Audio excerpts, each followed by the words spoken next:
take you to Rehoboth in the name of Jesus Christ. Kipindi ni neno la neema, ukiletewa naye Askofu Michael Wanderi wa kanisa la Christian Foundation Fellowship Kiambu. Usikose.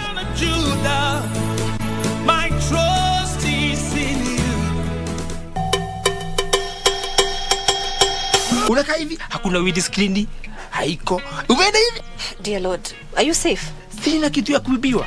Kati ya wewe na Mama Tiff, ni nani ndio mambo kusema huko? Nikifunga macho nikifungua, uko umetoka. Do you have any papers? So zile mi papers natambua ni do, pesa, kichere au go. What drives you, young man? Money. Is he looking for a mother in you or for a wife? Huyo kijana hata mimi roho yangu haimwamini. Next time is here, you let me know. Ama wabie kama wakuja asimamage pale kwa gate. Mimi hufanya kazi yote lakini kama niyo ya kuwa hapana mimi. Dai, 50. Yes. Na uko sua kabisa utaki tumfanya nini? I don't care what you do with him.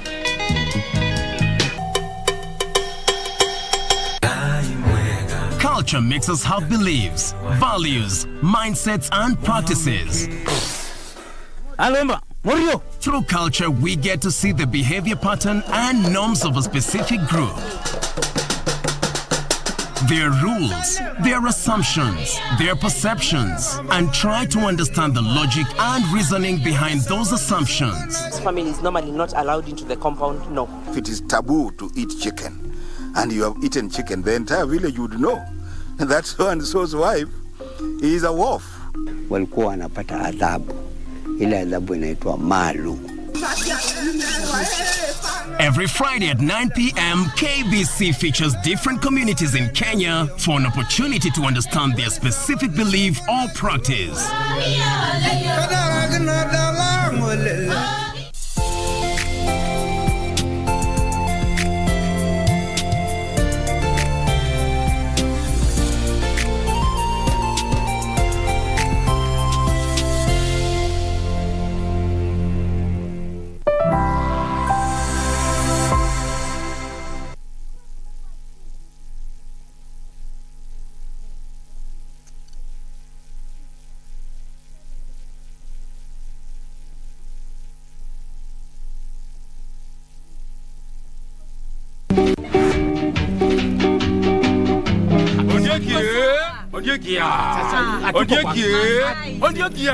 Nikiuliza hii koti uvae t-shirt alafu tolewe tena, unaweza kubali? Mama. Yes. Wakati mimi ilikuja ikatoa wewe nguo, unasema ikatoa wewe nguo ikararuia wewe. Uliona mimi? Mwenyona tena mbeleni. Sijawahi kuona tena mbeleni lakini hujawahi. Ngoja hujawahi, si ndio? Bibi ya Wasfarat. Sasa hiyo ni nini? Wasfarat ni nini? Sasa wewe unatolewa nguo gani na orende yako ni suka? Si ninasika tu saindi moja nasunguka hivi nguo yote inatoka. Nani ametuma mimi kurarua hiyo Foster? Ni senator wako. Ene Kamin. Ni nani amefua watu nguo? Ni senator wako. Ni nani yuko na makosa? Ni senator wako. Ni nani anashitakiwa? Ni senator wako. Angelina, why got to school? Angelina, it's a no good. Got to school. I used to see people skating, and I used to admire them a lot.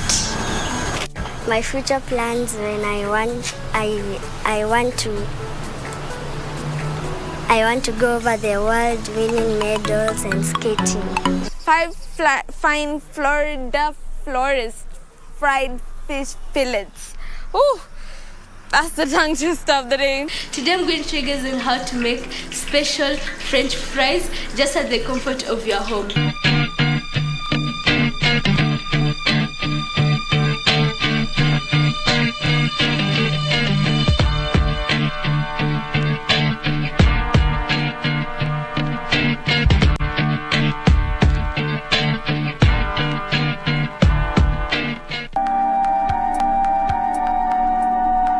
Kuna Christine na anampenda sana. Christine does not deserve my brother. She's not a wife. Ni career woman. I attract a certain type of men. Can you be specific? They are broke. ni walevi. Nataka kuongea na mama Jane. Mwambie atoke nje. Wamunyota?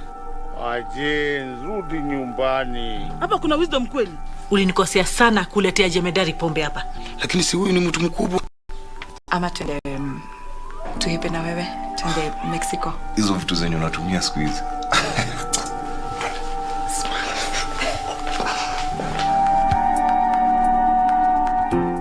They came, saw and scored their way to the DFB Pokal final. Germany's valiant rivals, SC Freiburg and RB Leipzig, are a heartbeat away from lifting the ultimate trophy of which none has ever won. SC Freiburg are still hopeful of winning their first major title in club history. Meanwhile, RB Leipzig have reached 2 of the last 3 DFB Pokal finals, losing 3-0 to Bayern Munich in 2019 and 4-1 to Dortmund in 2021. It is therefore a moment of truth for these finalists. So 5 from 6 this season, make that 6 from 7.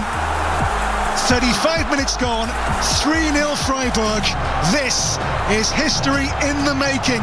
As we reveal the identity of 2021-2022 DFB Pokal champion, keep a close eye on this grandest match between SC Freiburg and RB Leipzig on Saturday, the 21st of May 2022 at 9 p.m. live and exclusive on KBC Channel 1. KBC Channel 1, your true sports partner. Differently. I never accepted that I have a disability, even though people knew, my colleagues, my students, the learners, my friends knew that I had the challenge, but the issue was it could be underrated in some way. We need to embrace, after accepting the situation the way it is, because we should not be in the now forever. We're differently abled, differently.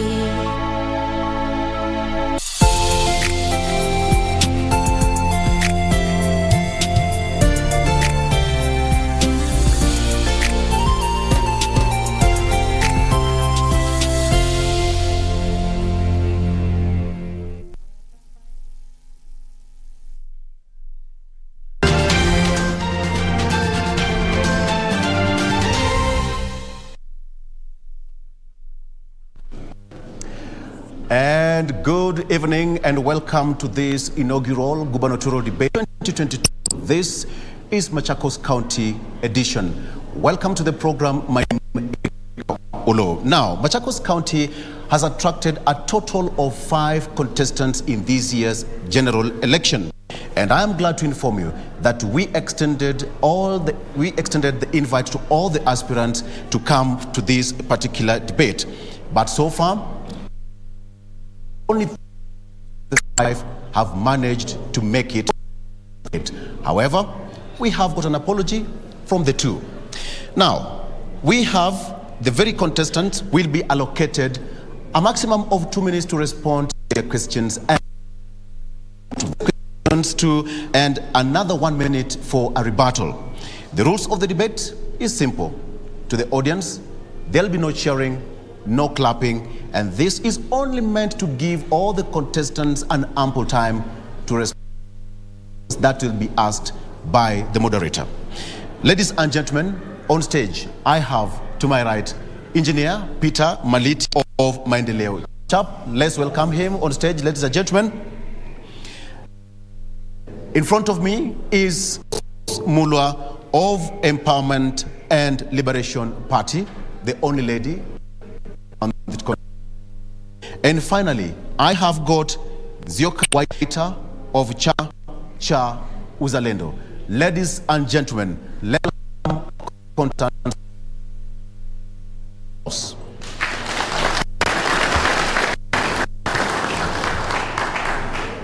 Thank you so much. But before we continue, I'm glad to tell you I'm not alone. I am with my colleague Nancy Oku. On the other side of the audience to give us what we should expect. Nancy, over to you.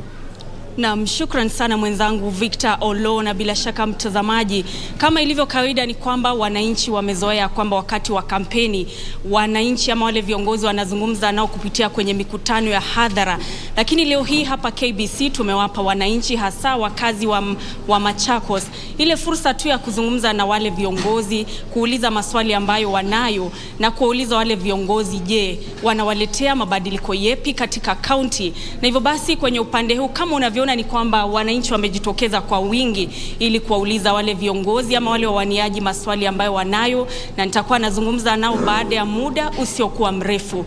Lakini kwa sasa na kurejesha kwake mwenzangu Victor Olo. Thank you so much, Nancy, and we are getting the show on the road. To start with you, Nzioka Waita, you left a lucrative job at the State House. You were the Chief of Staff. At the same time, you are heading the lucrative job of the Presidential Delivery Unit to run for this particular job. Why?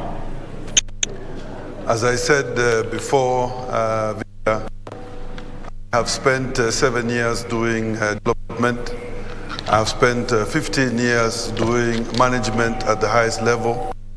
After working for President Uhuru Kenya, spearheading all the development projects for the government, I could see the impact of development on the people. And I felt that with all the experience and the exposure that I had, I have an opportunity to come home and work for the people of Machakos and help them to achieve the level of development that I have seen in other parts of Kenya. So for me, it's not about the salary, it's not about the prestige of the job, it's really just saying I have had an opportunity. God has given me the exposure to work at the highest level of government, and He did this for a reason. And I believe that reason is because He wanted me to come and share that knowledge, experience, and skills with the people of Machakos. Thank you so much. Coming to you, Rose Muller, why do you run for this particular seat? Thank you very much, KBC, for organizing this program. Thank you very much, the audience, those who are here and those tuned all over the country, and Machakos in particular. I'm grateful and thankful for taking your time to come and listen to us. Me, as Rose Muller, born in Machakos, grew in Machakos.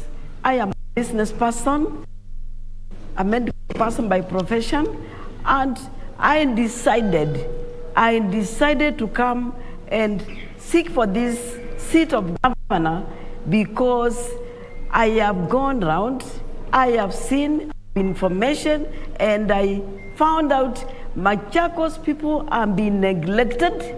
We are near the capital city, and I realized our youth are suffering. They have no jobs. Yet, as public service, we are supposed to give them services, and only to realize services have become private services. And that's why after going around at 10, at 2, I find youth sitting on trees. Others are already drunk. And I found, as a mother of 4 grown-up people, that there is a need. We'll need a leader who is going to be all inclusive and bring the youth on board. Our mothers are fetching water with jelly cans this time. We used to do it in 70s and 80s. They're still doing that. I find it's not. When I went around schools, children are going still to school without shoes. Without shoes. When we used to go in 70s without shoes. It touched me, and the leader of Empowerment and Liberation Party, I decided to take the first row. I've been in politics before, since 1992. Thank you. And 2007 up to now, and I decided, instead of playing politics behind the scene, I come to the front seat. Thank you. Thank you. As I mentioned earlier, we invited all the 5 aspirants, but as you can see, only 3 showed up. Wavinya did not show up as Honorable Johnson Udama. I have got Waita Nzioka, Rose Muller, as well as Engineer Francis Maliti. That is a point of clarification. Now over to you, Engineer Iti, why do you want to be the governor of Machakos County? Thank you. First of all, I want to thank you for bringing us here. Two, I want to say that I want to become the governor of Machakos County because I have had the opportunity to serve the people of Machakos in various capacities for the last 9 years, and I'm just about to do 10 years. Through my service in the 9 years that I've been serving them, I have identified their needs. I have identified with them, and I have understood the needs of Machakos people in terms of socio-economic development, and therefore I'm the best person to design a method, a way of ensuring that we move Machakos people to the next development level. I have a vision for them. I envisage a situation where Machakos youth will walk into companies and get employment, and envision a situation where Machakos youth will employ themselves. I envision a situation where every family in Machakos will access affordable health care. I envision a situation where every family will be able to put food on the table. I also envision a situation where every child in Machakos County will be able to access quality and affordable education. I also envisage a situation where every man and woman will be able to walk out of their houses and engage in gainful employment or economic activities. This I will deliver through an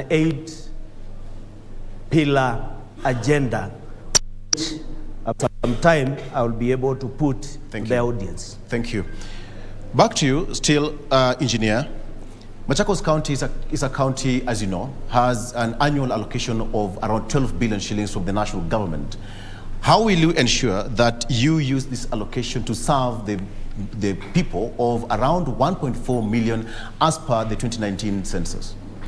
That allocation of 12 billion, we need to make wananchi understand how it is utilized. First of all, I want to say that that money is divided into two. One, recurrent expenditure. Two, development expenditure. And our recurrent expenditure, in our recurrent expenditure, we spend around 8 billion out of the 12 billion. And therefore, what goes for development is 4 billion. That 4 billion is what we divide so that it goes to infrastructure, health, water, energy, and so forth. Out of my experience as a finance minister, I've realized that we need more money so that we can be able to do more development in Machakos County. And when I become the governor, I will expand our revenue base to ensure that we have more resources to put into development. That can only happen if we identify more resources, because the resources that we get from the national government are not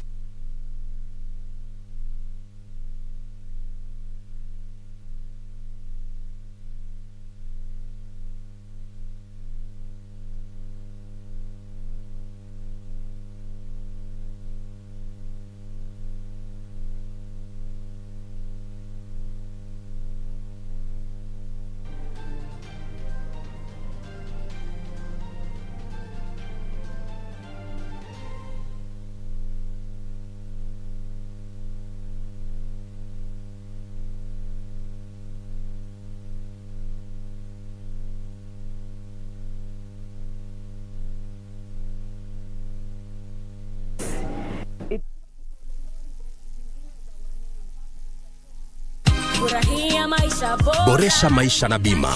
Maisha hayatabiriki, huenda kukawa na panda shuka. Iwapo utashindwa kulipia bima yako malipo ya kila mwezi, usiwe na wasiwasi.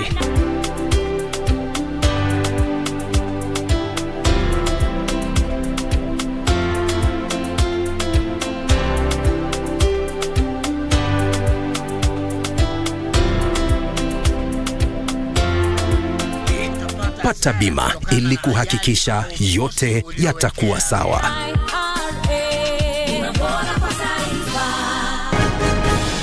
Tulisikia maombi yenu. Saa hii nawaeleza ya kwamba KBC Channel 1 imeandaa Road Somurua. I'm telling you, it is coming to you. Sisi tuko kwa mliango yako. Kwanza acha nikule kikombe ya chai. Hata nimeta. Watu wa vipivi na watu wa vioja tuko mtaani kwenu sasa, nakwambia tutaonana mimi na wewe ana kwa ana. Mama yangu, alafu nikalipishe na mkate, au sio? You requested and the KBC has decided to deliver. What do I say? Twaja, nakwambiaje, kila mtaa utatuona. Hebu kosa ucheko.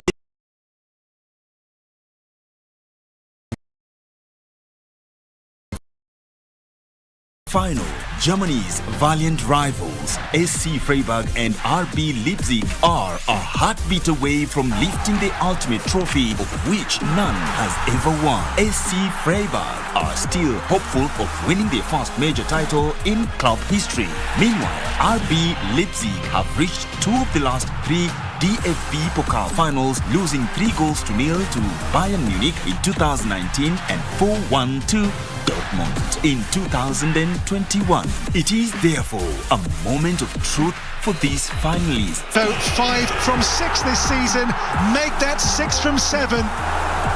35 minutes gone, 3-0 Freiburg. This is history in the making. As we reveal the identity of 2021-2022 DFB Pokal champion, keep a close eye on this grandest match between SC Freiburg and RB Leipzig on Saturday, the 21st of May 2022 at 9 p.m. live and exclusive on KBC Channel 1. KBC.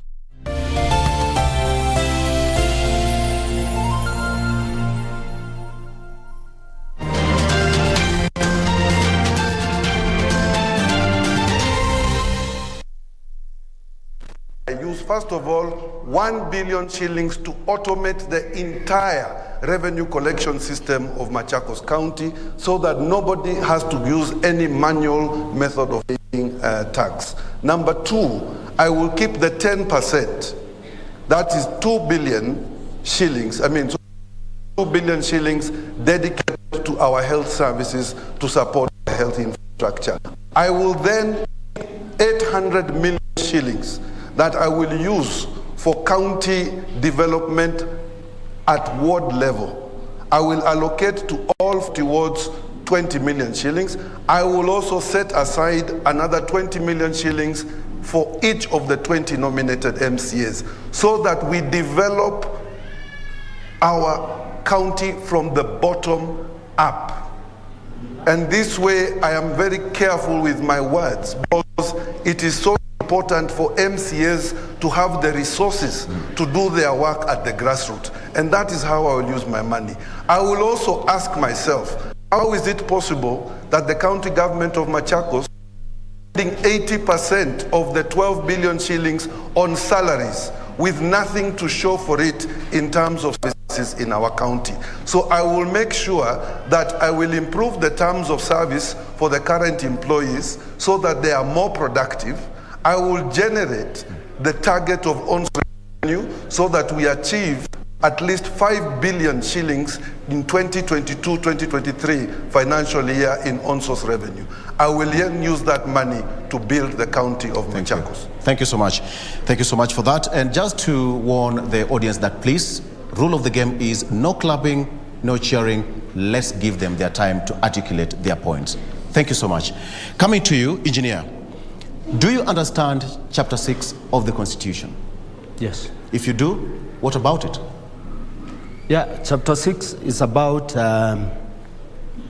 values and integrity of public servants. That's how I understand it. And just to explain, all public servants are expected to have integrity. All public servants are expected not to abuse their offices because of the positions that they are holding. And all public servants are supposed to take care of government resources and assets. Thank you so much. That was a brief one. All right. Coming to you, Rose. Chapter 6 of the Constitution, do you understand it fully? Understand integrity is very important. And I also want to say Article 1 of the Constitution, it's very dear to me because power belongs to the people. Power belongs to the people. Leave alone integrity of us.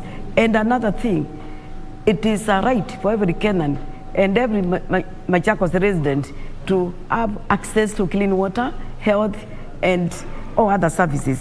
I'm saying this with due respect. If power belongs to you, according to the Constitution of Kenya, Article 1, this power, people of Machakos, I want to tell you, you have the power to decide how you use these resources, as we are talking now of 12 billion shillings.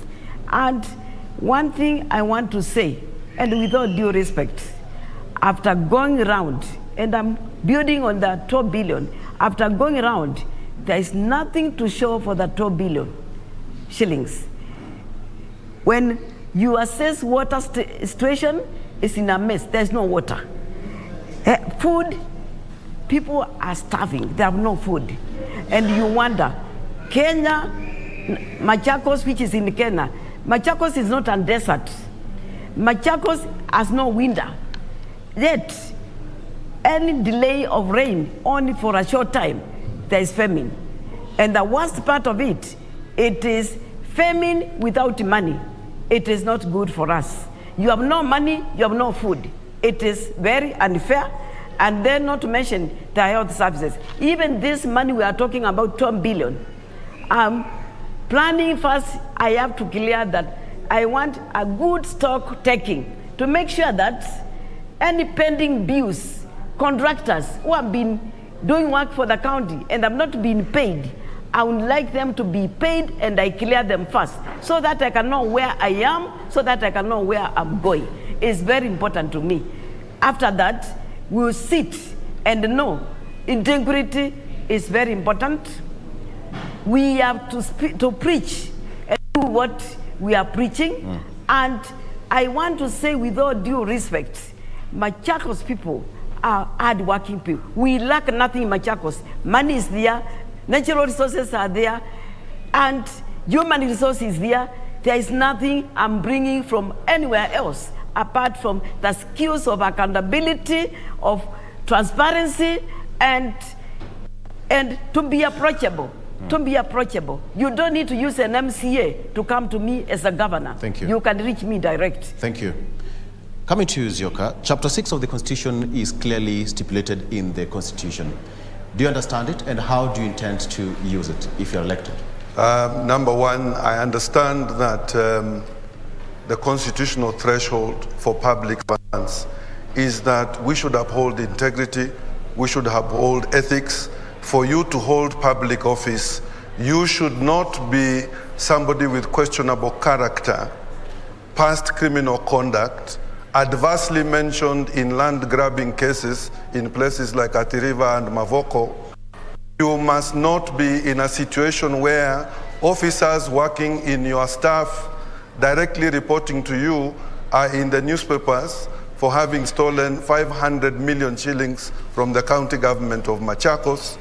You should be in a situation where when the County Assembly of Machakos has impeached members of this administration, including the sitting member, Cabinet Secretary for Finance, who is sitting here and presenting, they have been censured by the County Assembly. They were asked to step aside. They are currently serving by way of court. I want to ask the people of Machakos, look very carefully at the integrity of the leaders that you want to elect. Managing public resources requires leaders who are not having ethical confusion about whether public money can be used for their private purposes. I am very clear that I will not allow any officers serving under my administration to pilfer public resources, to misuse and abuse their offices, and to fail to serve the public in the way that they deserve to be served. That is how I understand Chapter 6. Thank you so much. Coming to you, Engineer Maliti, how do you intend to fund your development project should you be elected governor of Machakos County? Thank you for that good question. One, I have just explained that Machakos budget, annual budget is 12 billion. And out of experience, I've said that we have been allocating 4 billion out of the 12 billion for development. That 4 billion is not sufficient. So to be able to do development, we need to expand our revenue base. And this we can do by, one, automating our revenue collection system. And we are already in the process of doing that. We have also mapped the entire Machakos County and identified areas where we can be able to collect revenue, and we are not collecting at the present. In Mavoko, it is true we have a potential to collect more money, but we have a challenge because most of the land in Mavoko does not have titles, but only have allotment letters. In order to be able to collect more money in Mavoko, we are going to do what is known as evaluation roll. Because the last time evaluation roll was done for Machakos was in 1987, very many years ago. It's fairly a technical job. So we'll do evaluation roll so that those people who are owning land within Machakos County can pay slightly more to the county, because when they pay slightly more, they will be able to get those roads they are demanding, those tarmac roads they are demanding. The other issue is that we are going to regularize some of the areas where the title deeds have not been issued, because there are areas where in Mavoko people are built without regard to survey. So we are going to work with the national government to ensure that those surveys are regularized, those people are issued with the titles, and immediately they are issued with the titles, we will start collecting more revenue from them. Otherwise, in the other rural areas, the situation is different. You can only collect revenue from business people, and I don't wish to tax Mama Boga, because if you look at what Mama Boga earns per day, there is nothing you can be able to collect from them as revenue. We must be able to build their capacity to expand their businesses so that they can reach a level where we can be able to collect revenue from them. Thank you so much. Coming to you, Rose, how do you intend to fund your development projects if you will be elected as the next governor of Machakos County? Thank you very much for that. It's a good question. First of all, I want to say I'll do a stock taking first. Now we know from the sitting deputy governor, the funds released by the national government is 12 billion, but I still feel there's much more we can collect from revenue collection, because I had a meeting with the Kenya Association of Manufacturers, the chairman, and they told me per year they release 13 billion, but apparently what is declared is 2.3. I have no facts on that. I have to do fact finding, and if that is true, then it is a matter of streamlining the revenue collection, because if we streamline it and use it properly and we stamp out corruption and we become accountable to every cent, that is a lot of money for me to organize, to invest. And I also plan to start industries for the county government factories. For example, we have seen some factories at the river, they are going under, and instead of going under and being bought by people from outside the county, I'll make sure that this county government is going to buy and own those industries. One, it will create employment for the youth and those who want to work, and it will increase our revenue. The other thing is, if we become active and we become honest with the little we have, without corruption, it is going to attract investors to come and set factories in our county. And I work in collaboration with the Kenya Association of Manufacturers, because we all know that people are leaving industrial area, Nairobi, and they are coming out to the outskirts.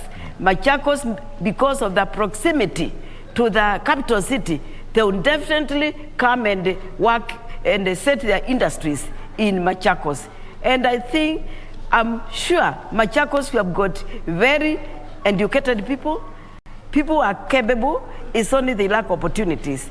I also want to say that we are going to I will open talent centers, because me as a contractor and developer, we lack electricians, technicians, we lack plumbers, we keep on getting them from other places. We can open technical institutions where we such training so that our people can generate income. Thank you so much. Engineer Maliti, you've been mentioned, and she's mentioned you as a sitting deputy governor.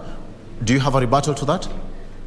Yeah, thank you. First of all, I want to put some records straight, because when we are coming to this debate, we need to have gotten some information about or how the counties operate. Mm-hmm. Our expenditure, like I said in the morning, is divided into two.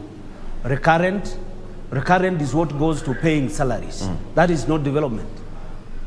And development expenditure is what goes towards development.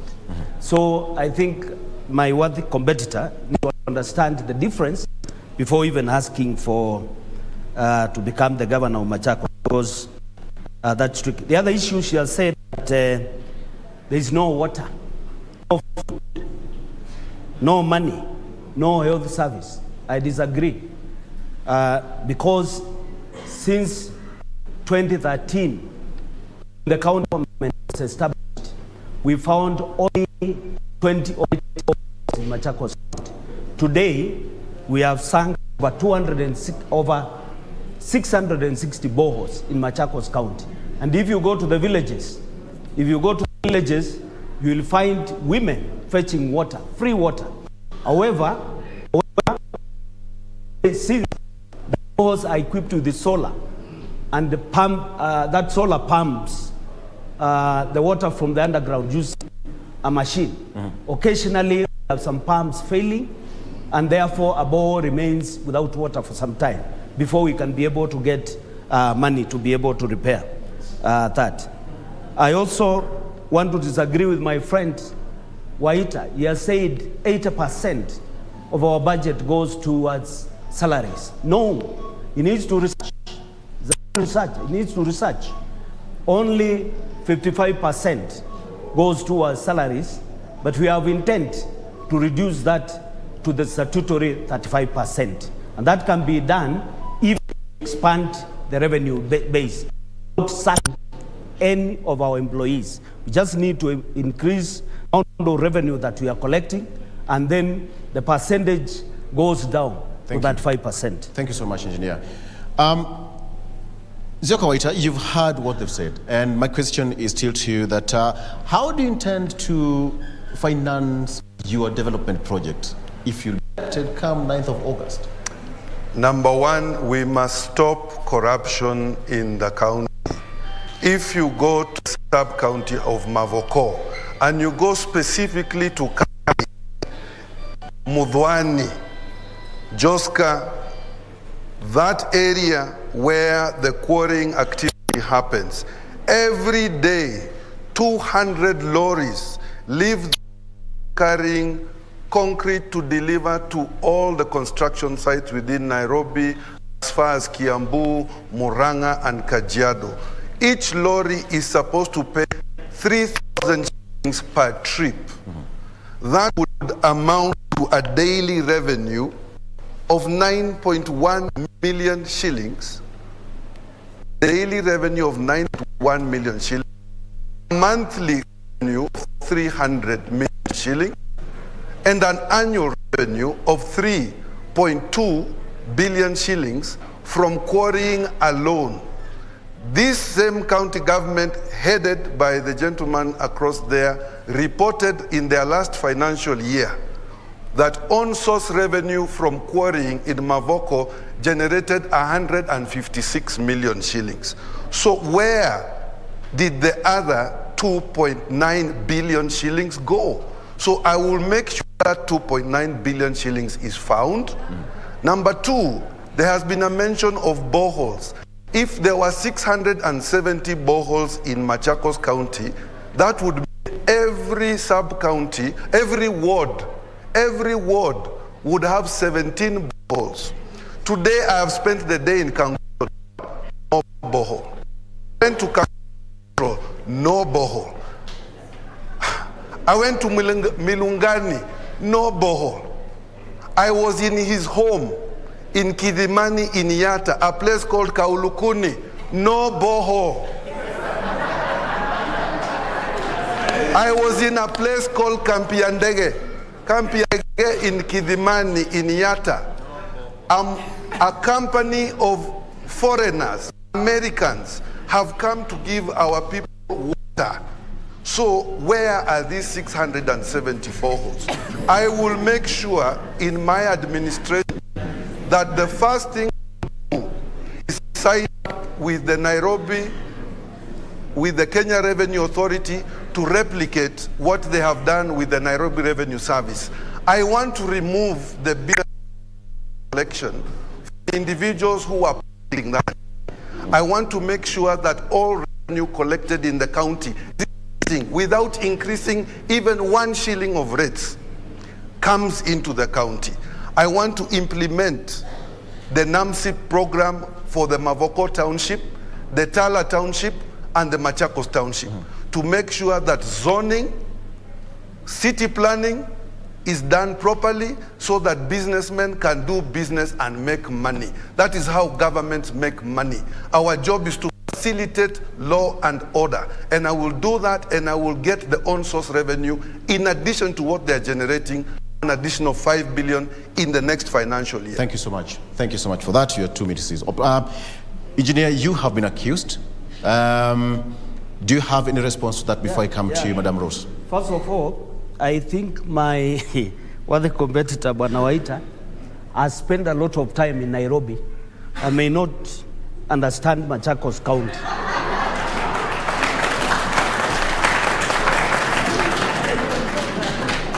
And I think that is why he's saying he walked into Kangundo and did not find a bore. There is a bore just near the hospital. There is a bore in Masewani. I'm talking about Kangundo. A bore in Matetani. All those bores are operational. What are you telling us? If they are taking water from where? You have also talked about my own place, Kalukuni. And you have said there is a bore in Kalukuni. I think you stopped in the market, and all bores are not drilled in the market. There are some bores which are drilled in the schools, and the water is served to the markets. So you could not be able to see the bore. Two,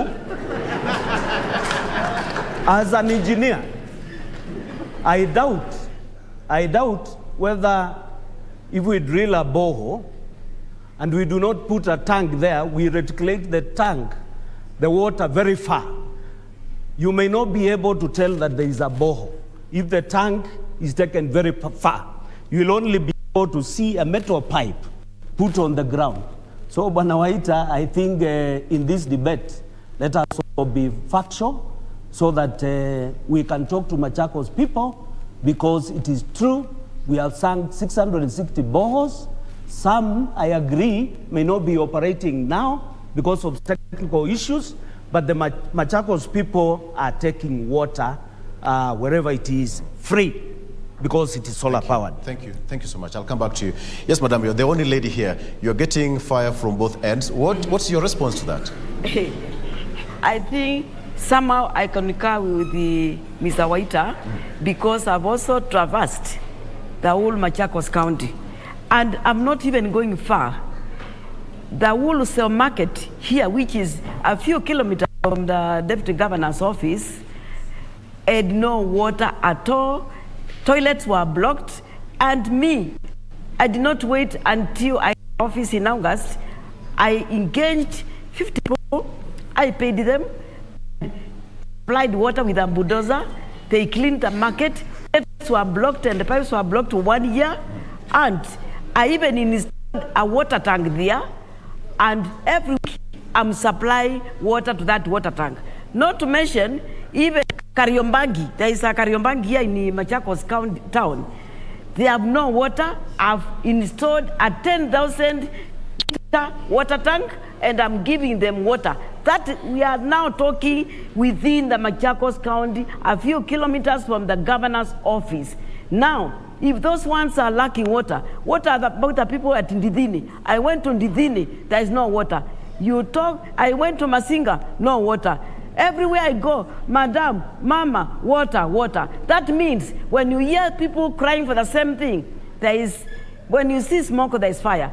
Another thing, which we are being told health services are there. Then a woman dies walking 5 kilometers in labor. She's going to maternity. That maternity, there is none. I decided to walk to that hospital at Ndidhini, Masinga, the far end.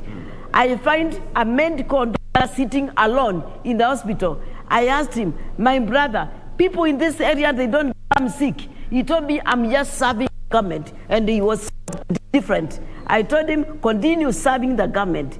Yet, that same week, a child beaten by a snake, and they have to go to Muranga for medical services. People at Matungulu North, they are going to Kiambu, that is Thika, for medical services. People of Masinga, near the neighboring ward, sub-county of my friend, they go to Kitui for medical treatment. Tell me, I met people at Mua Hills here. They told me there is a boho, but only are supposed to use that boho. The residents, they have to go to the dam. They say, hospitals, they are not big. I'm telling you, what we are saying, services are not with the people. They are in the books, but they are not with the people. Something must be done about this. Thank you. Thank you so much.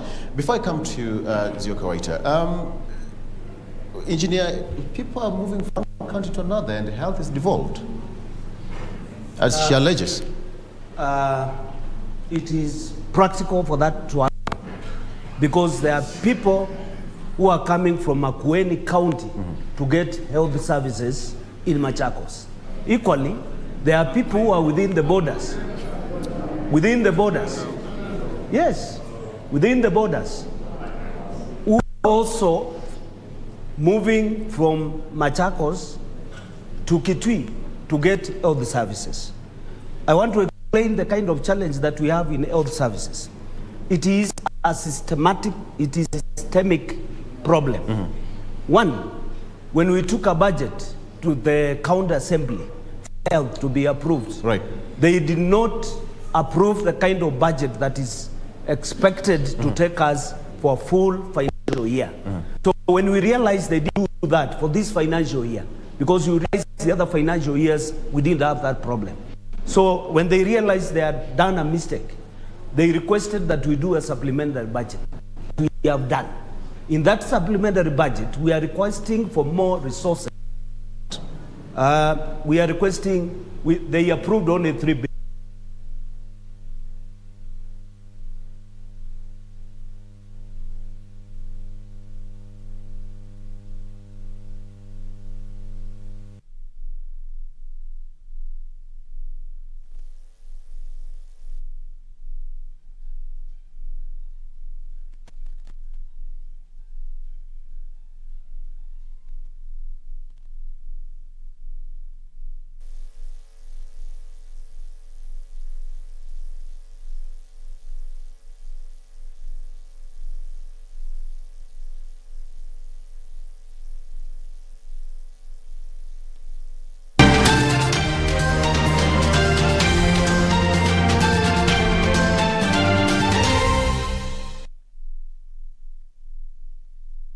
my colleague Nancy Okwari, who is standing by on the audience. Nancy, do you have any question from the audience?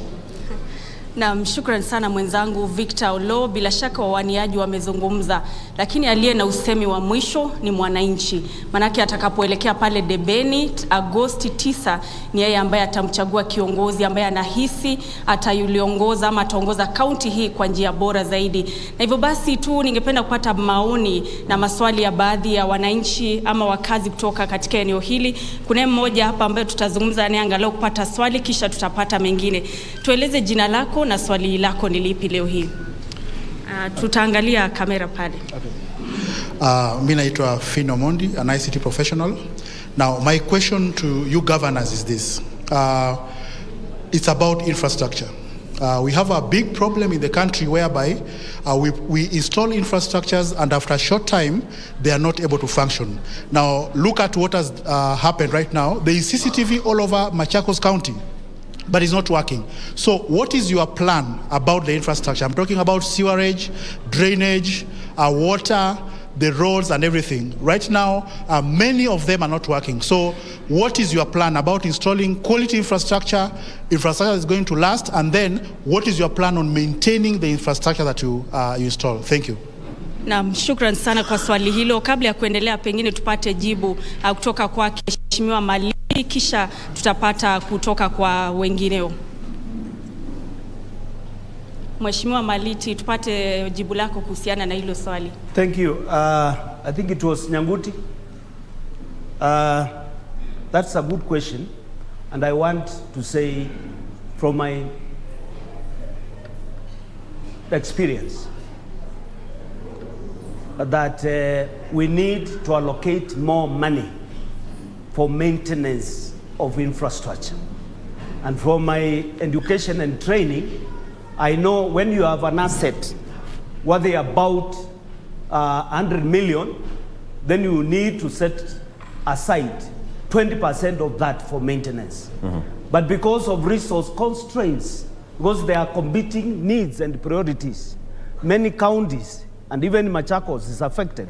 We have not been allocating a lot of money for maintenance of such infrastructure. But when I become the governor, I will ensure that such monies are allocated, because I've talked about expanding the revenue base so that we can be able to get more financial resources. Thank you. I will also ensure that all the contractors that are putting up our roads do it properly and ensure that we get value for money. Thank you so much. Coming to you, Nzioka Waita, just to respond, you've been so quiet. I'm asking, where have you been? All right, so how do you respond to that question from the audience? Ya kwanza ni kusema hivi, serikali ambayo iko usukani sasa ina sarakasi mingi sana na nyinyi mnaijua. Mradi wa kuweka CCTV kamera ilikuwa ya kupotosha wananchi. Haikukaa hata mwaka moja, zikaharibika zote. Muungwana mwenye amekuwa governor wa county alituambia atajenga barabara kuanzia Mwala mpaka Kidimani na itajengwa kwa haraka sana. Ukienda kuona hiyo barabara siku ya leo, lami imetokana.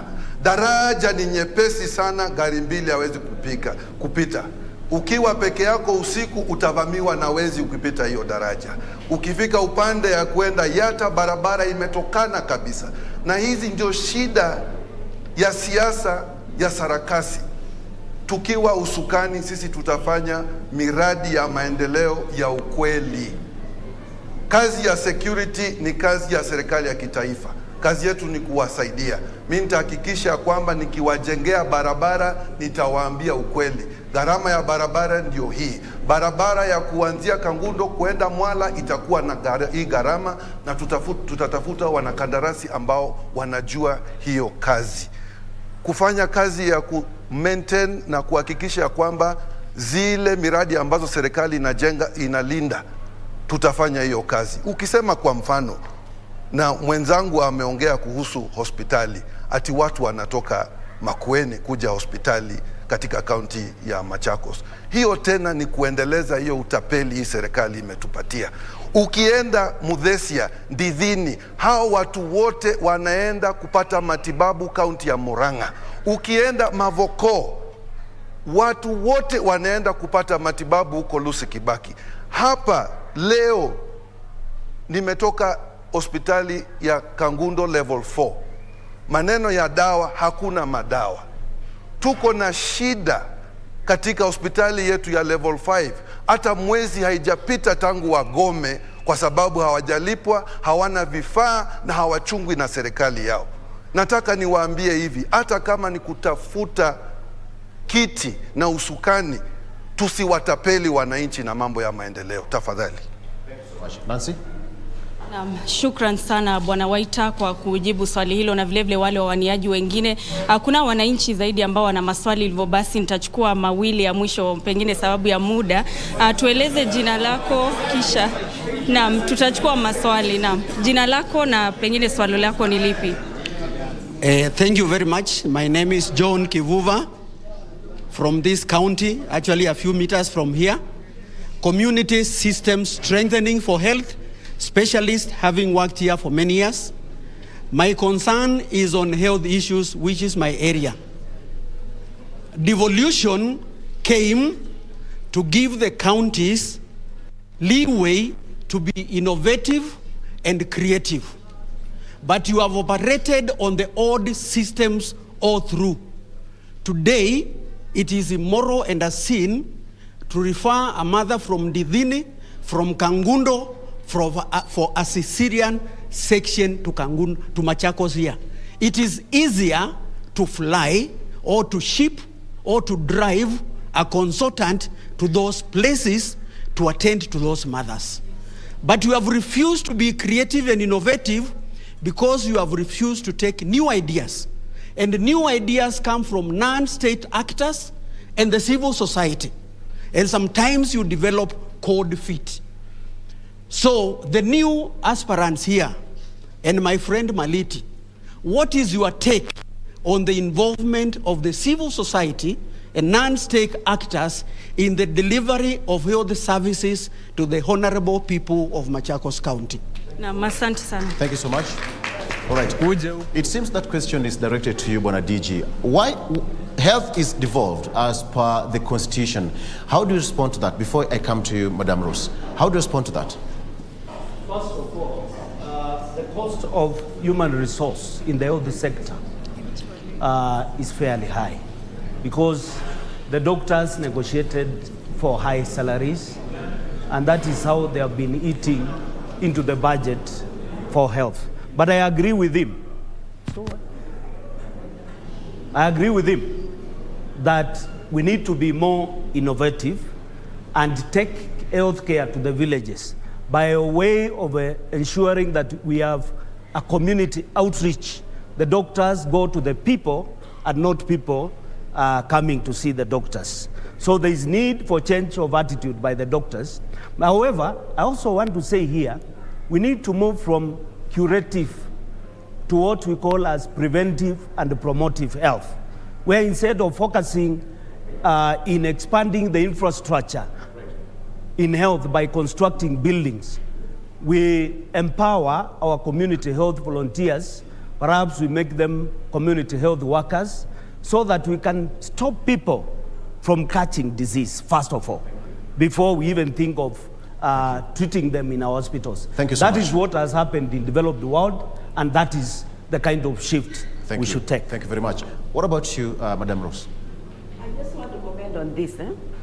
People of Machakos, we cannot say that we are not represented properly. At the county level, we have the finance. Our deputy governor is the finance officer for the finance in the county. And I heard him say, now I'm going to allocate money for this and that. I wonder why he could not allocate before when he was in the office. So that we could not be, if it was allocated, now you'll be saying, I want to do more on health services. That one, I do not understand. Another thing, when we are talking of, we also been represented very well by the senators of this county. Senators, they are to secure and protect and represent the people of Machakos at another level, at the Senate level, and take our needs there. I wonder, they should be here so that they can tell us what they have done. I go a notch higher. Mr. Waita was representing us. Mr. Waita was representing us at presidential level. And he had access, and he had the ear of the president near there, in his service delivery unit. How come now he wants to tell us he now can bring those services when he's out of that office? He should have seen those roads.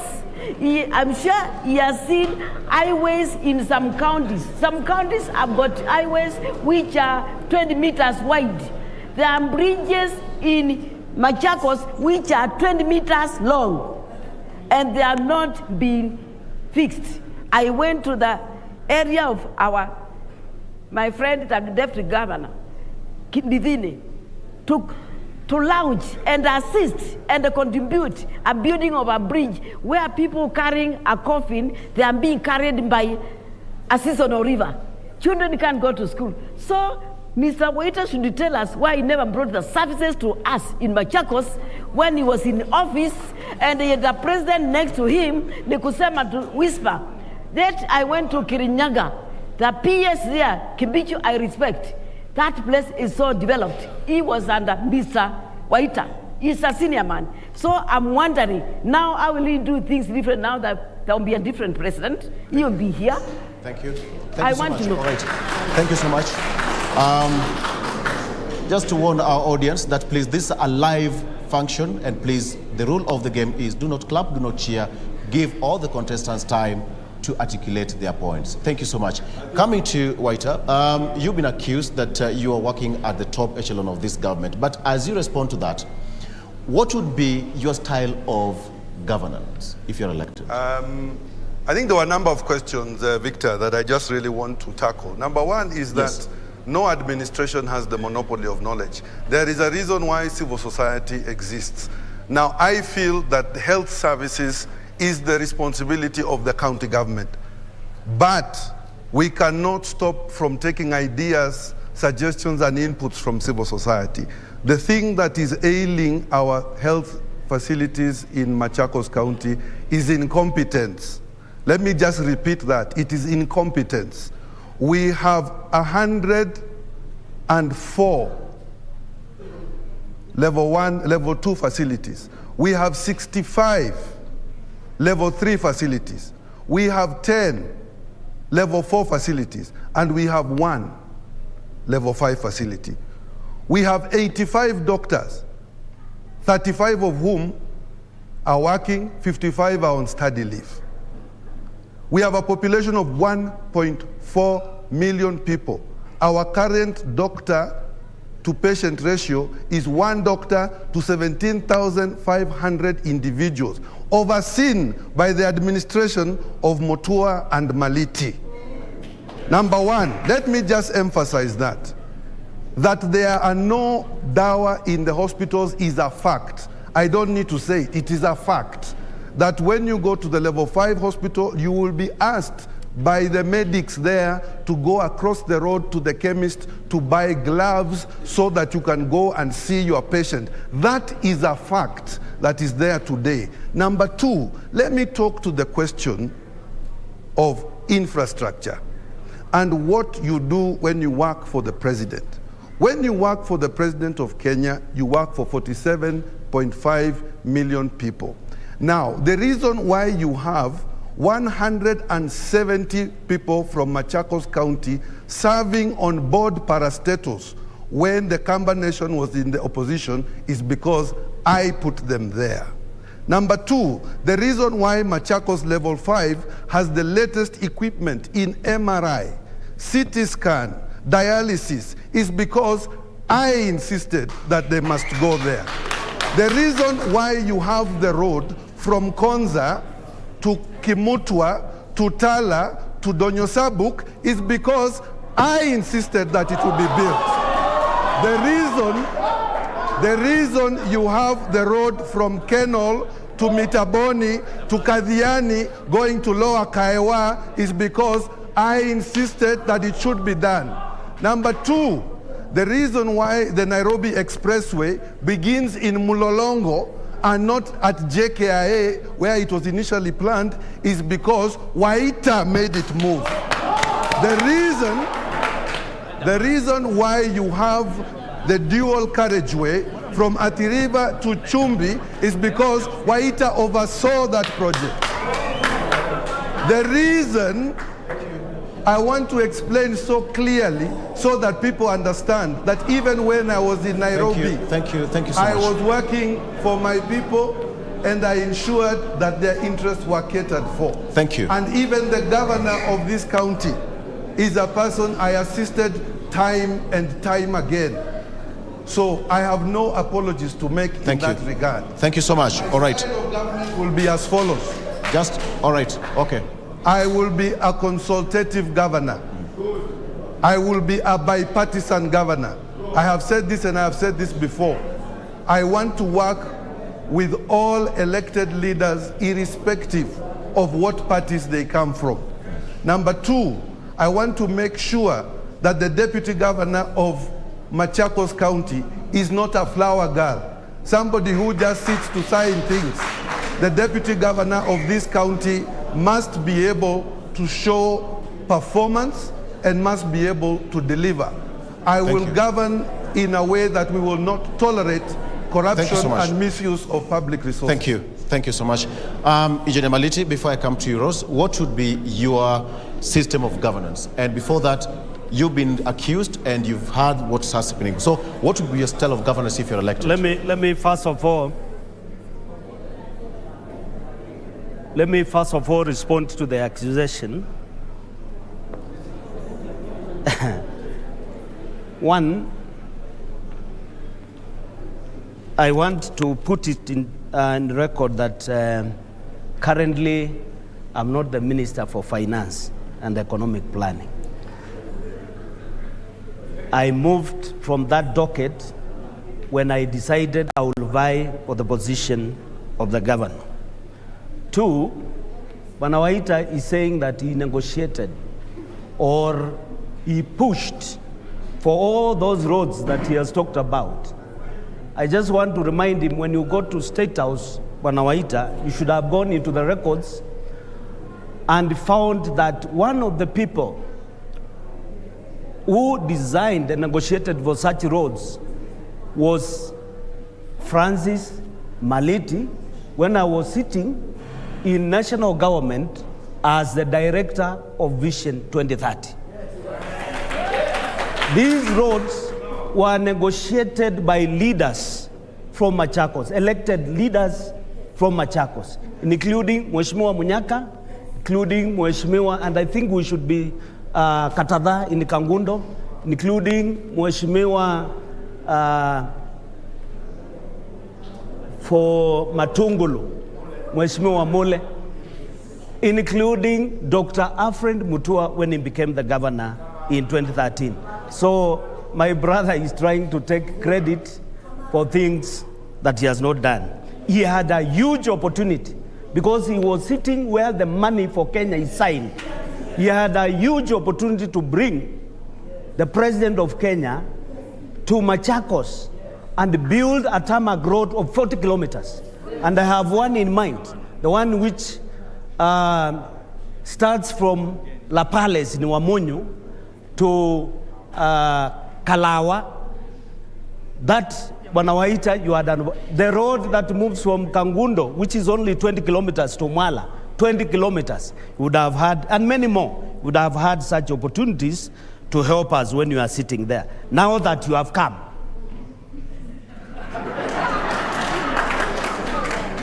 you are holding nothing.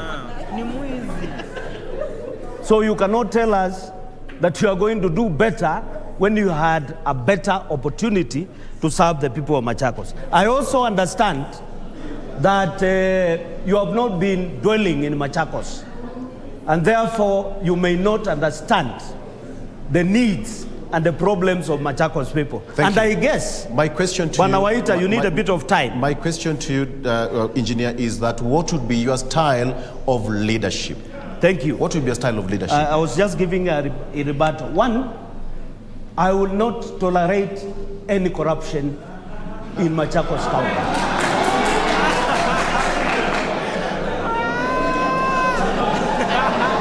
And I want to say so.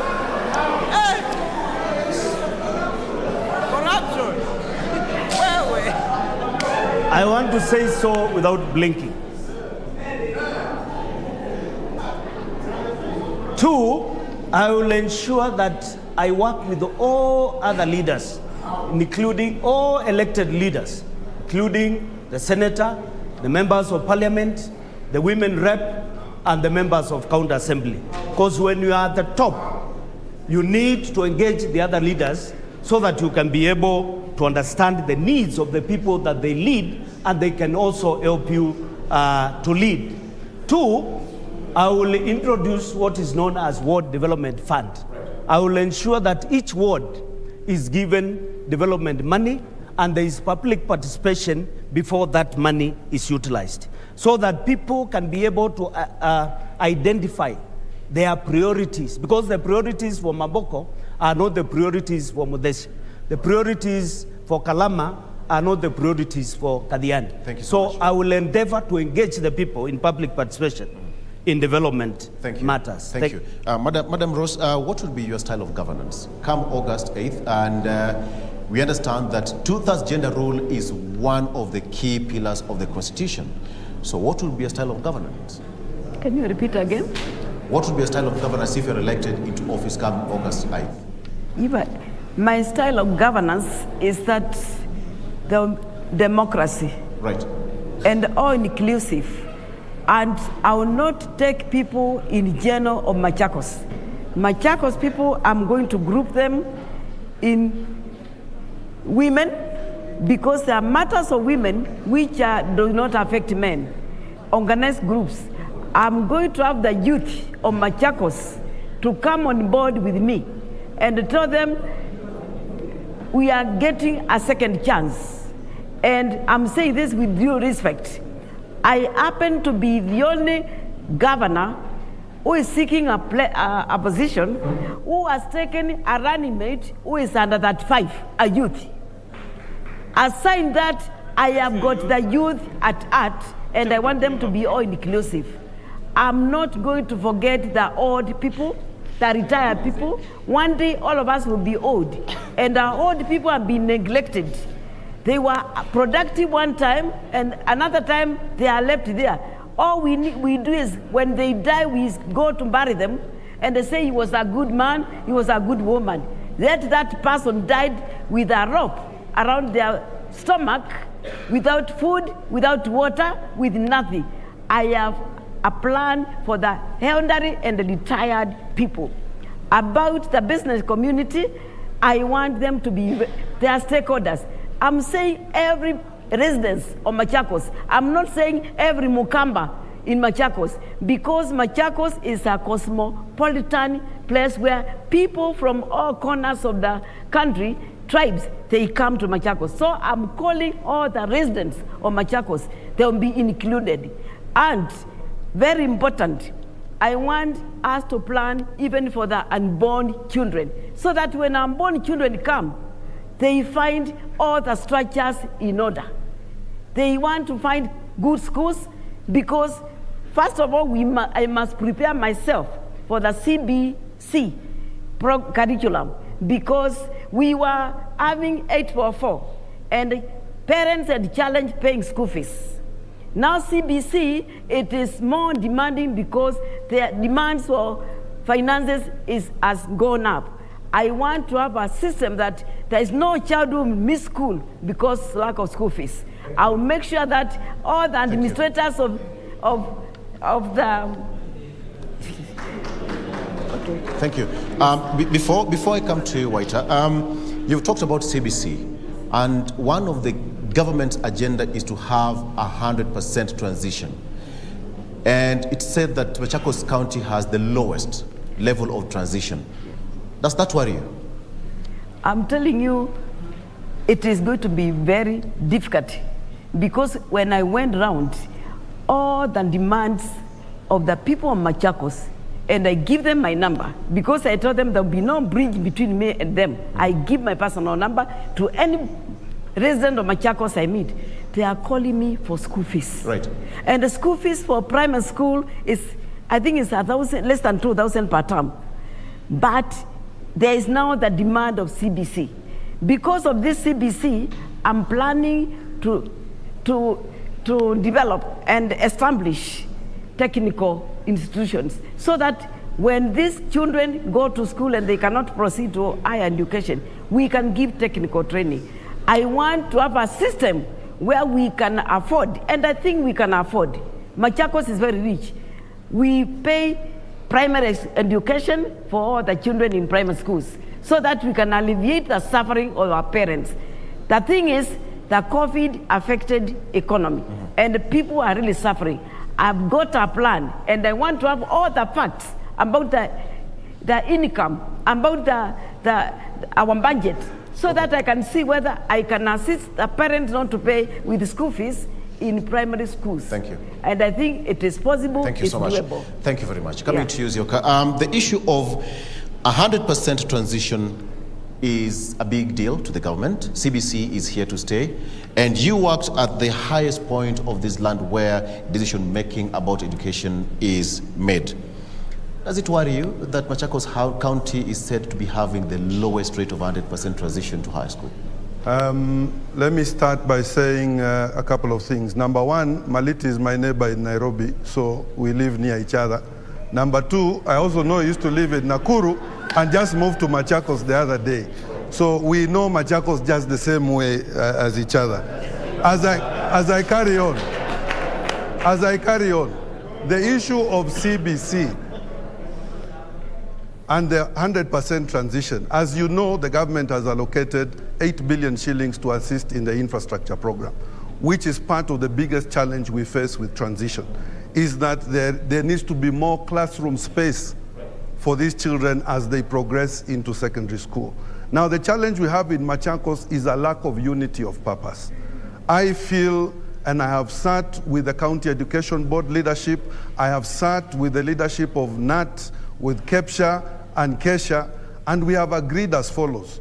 The county government, led by my administration, will sit with the sitting members of parliament to find a way to supplement the CDF that they have portioned for education. We will find a way to strengthen the components that are strictly within the devolved mandate, which is to make sure that the ECD enrollment, I don't know if you're aware, the current ECD enrollment at the moment is 50%. It means there is another 57,000 children who have not gone into ECD. So I need to get them into ECD and first deal with the transition problem of ECD into pre-prep, into primary school. That is something we can deal with. On the issue of primary school and secondary transition, I think it cannot be done without collaboration of elected leaders at all levels, because our members of parliament, our women rep, sit on significant resources that we as county governments need to supplement. So number one, county governments need to step in to supplement bursary programs. Number two, county governments need to step in to supplement scholarship programs. Number three, county governments need to take an interest in the welfare of teachers, because any loss of education across the board is a loss for the entire county of Machakos. The fact that Machakos County could not produce one school in KCSE in the top 150 schools in Kenya should tell you we have a serious problem with education in the county. Thank you for your time. All right. Ladies and gentlemen, at this particular point, I'm going to give you a minute each so that you can ask either of your worthy opponent a question of your choice. Starting with you, Engineer Maliti, you can either ask Rose Mulwa or Waiter any question of your choice. One question starting with you, then I'll come to you, Rose, and then lastly, I'll come to you, Waiter. Starting with you, Engineer. One question to either of them. I want to ask Madam whether she is aware that primary and secondary education is not devolved, and therefore there are no resources sent to the counties for purposes of supporting primary and secondary education. The counties only focus on ECD, youth polytechnics, but the primary schools, the secondary schools and universities. What is the question to her? So I'm asking her whether she's aware that primary and secondary education is not devolved. Yes, Rose?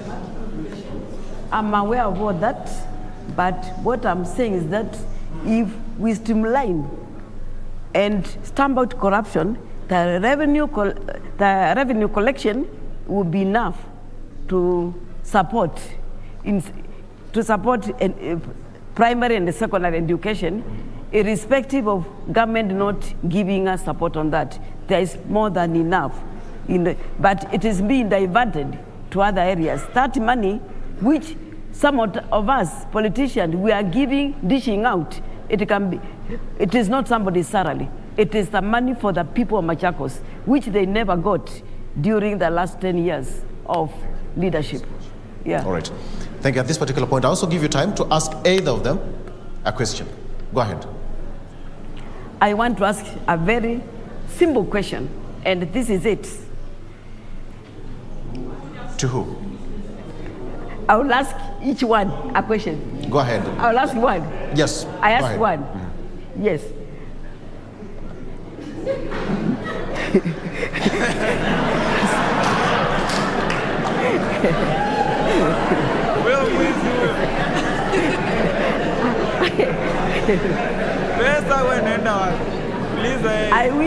I wish I could be allowed to ask both of them, each one of them, but you have 1 minute. You have 1 minute. Just ask either of them, either or engineer. I'm asking. Go ahead.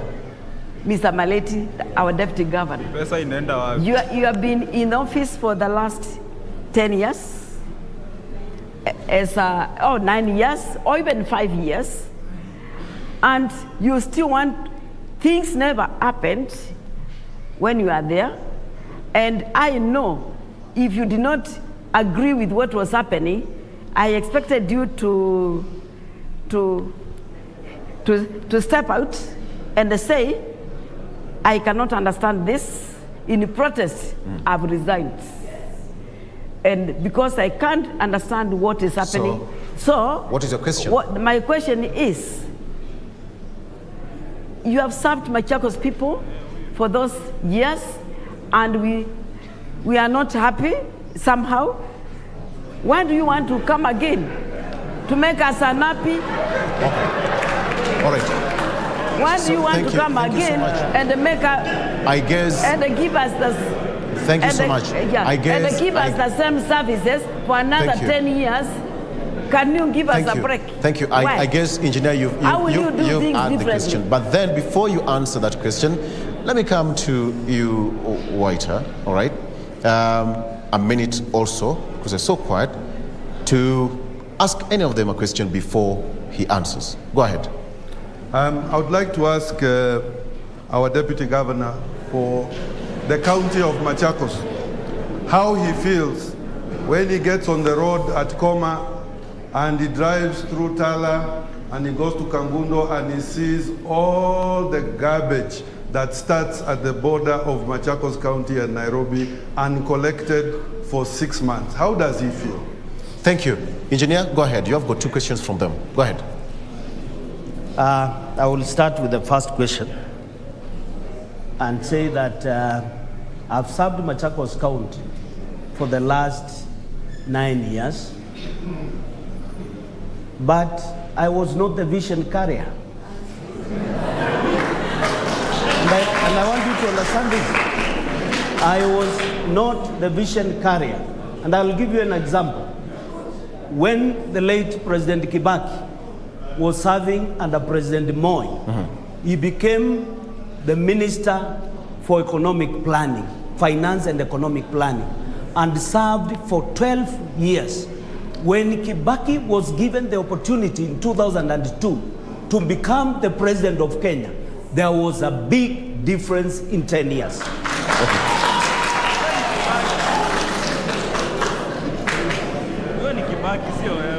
What was the other question? The other question is about the garbage between border of Tala. The whole of Tala, actually starting from all the way from Mudwani Ward, coming all the way until Tala Matungulu. It is full of garbage. The question is all about what does he waste. feel when he passes there and is going to ask for votes? All right, thank you so much. It's all about waste management in Machakos.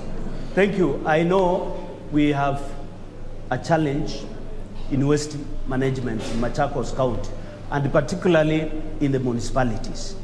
We have challenged the minister in charge of urban development to shift from the current policy of the county collecting the garbage to privatizing the garbage collection. And we are in that process of doing that, and I know within a very short time we'll be able to collect all the the garbage, if we introduce or bring the private sector into collection of the garbage. Thank you so much. All right. All right, so ladies and gentlemen, at this particular point, I'm afraid that we are coming to the end of this. But before we close, I'd love to give all our worthy opponents and the contestants 20 seconds each to give each and every person, because at the end of the day, elections will come and will go, all right? So a message of peace to Kenyans and in general, in particular to people of Machakos County. Starting with you, Waiter. Number one, I want to urge all the residents of Machakos to not take elections as if it is a life and death matter. It is not. Yes. Let us be very peaceful in the way we conduct our politics. I want to tell them this, that if any of my opponents were to win and become governor, I would support them. I do not have a problem with that. And I want to wish my competitors all the best as they go about their campaigns, and let us keep the issues on issues. Let us talk about development, and let us engage the people about what we can do to lift their lives. Thank you so much. Thank you so much. Madam Ross, your 20 seconds, please. Yeah. To the people of Machakos, I want to tell you are good people, hard-working people, but I ask you to maintain peaceful elections. Do not fight, do not kill each other, because after we stand here, we go behind the scene, we are shaking hands, we have tea together, but there you are fighting, killing each other. All I can tell you, your vote is your right. Vote and make a choice, which know that every choice has consequences, and you don't need to regret. Come August 9th, 2022, remember to vote Rose Muller, and know that you'll be part of my government, and you are stakeholders, and you'll have the change you have been yearning for. Thank you so much. Thank you very much. Thank you and very God much. bless you. Engineer, your 20 seconds. Your closing remarks. I want to ask all politicians who are seeking for elective positions in Machakos County not to promote violence, because some of them are hiring goons and ensuring that when you go to a market to campaign, some people make noise so that you look like you are not popular, and yet you are very popular in that particular town or that particular area. So I want to request that we should practice political hygiene so that the people who have the absolute power for electing people can be able to exercise their right. Lastly, I want to humbly request the people of Machakos to kindly consider me for the position of the governor. For the position of the governor on 9th August, when they go exercising their right to vote. Thank you so much. All right. Thank you so much. All right. Thank you so much. That brings us to the end of this gubernatorial debate, Machakos County. We would like to thank you, all the three contestants who showed up for this particular debate, starting with you, Waiter. coming to you, Rosmulwa, as well as Engineer Maliti. Thank you so much for coming. Remember that we are going to share this content with all the candidates who did not make it to this particular event. On behalf of my colleague, Nancy Okware, and the entire crew, we say thank you and asante sana and good night.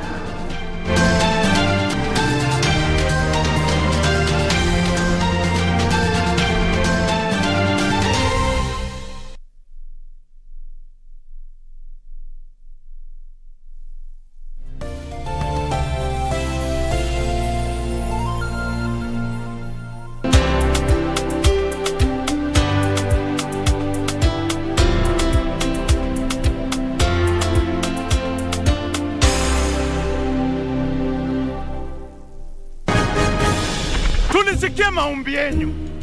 Saa hii nawaeleza ya kwamba KBC Channel 1 imeandaa Road Somurua. I'm telling you, it is coming to you. Sisi tuko kwa mliango yako. Kwanza acha nikule kikombe ya chai. Hata nimeta. Watu wa vibibi na watu wa vioja tuko mtaani kwenu sasa, nakwambia tutaonana mimi na wewe ana kwa ana. Mama yangu, alafu nikalipishe na mkate, au sio? You requested and the KBC has decided to deliver. What do I say? Twaja. Nakwambiaje? Kila mtaa utatuona. Hebu kosa uchekwe.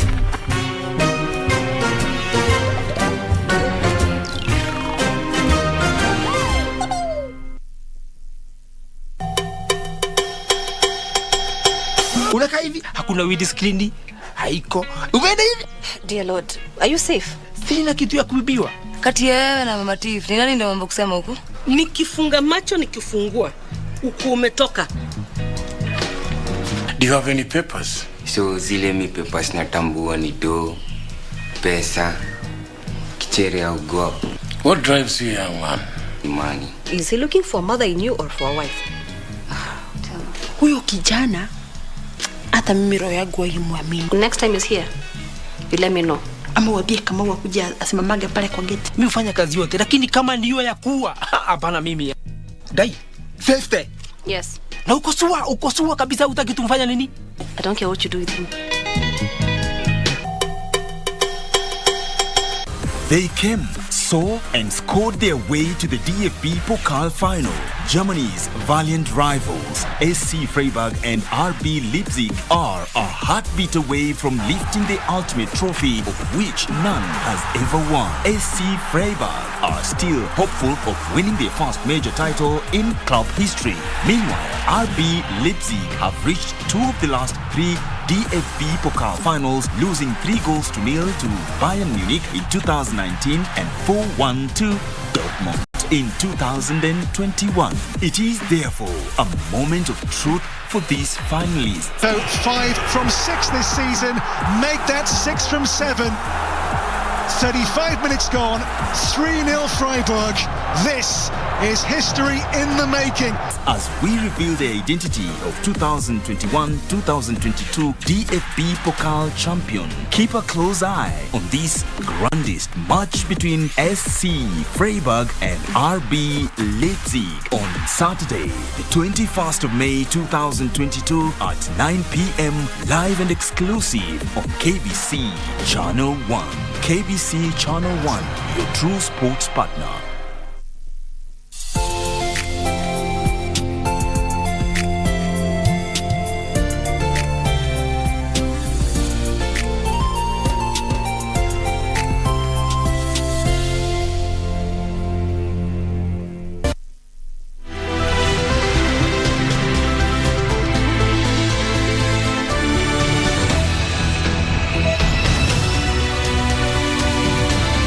This is CGTN, China Global Television Network.